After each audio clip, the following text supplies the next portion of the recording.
হঠাৎ করেই বাংলাদেশে আবার আজকে থেকে নতুন করে স্বর্ণের দামটা এক লাফে অনেকটা বেড়ে গিয়েছে বন্ধুরা। আজকে হলো ফেব্রুয়ারি মাসের 21 তারিখ 2026 সাল, রোজ শনিবার।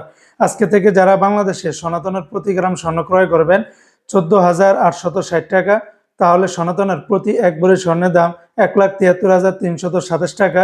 আর এক ভরি স্বর্ণ হতে লাগে 11 গ্রাম 664 পয়েন্টে। 18 ক্যারেটের প্রতি গ্রাম 18,155 টাকা, তাহলে 18 ক্যারেটের প্রতি এক ভরি স্বর্ণের দাম 2,11,760 টাকা। 21 ক্যারেটের প্রতি গ্রাম 21,185 টাকা, তাহলে 21 ক্যারেটের প্রতি ভরির দাম পড়বে 2,47,102 টাকা। 22 ক্যারেটের প্রতি গ্রাম 22,190 টাকা, তাহলে 22 ক্যারেটের প্রতি ভরির দাম পড়বে 2,58,824 টাকা। এই রেটগুলোর সাথে ভ্যাট ট্যাক্স মেকিং চার্জ কোনো কিছুই যুক্ত করা হয়নি। সেগুলো যোগ করলে রেটটা আরও প্রতি ভরিতে 10 থেকে 15,000 টাকার উপরে বাড়তে পারে।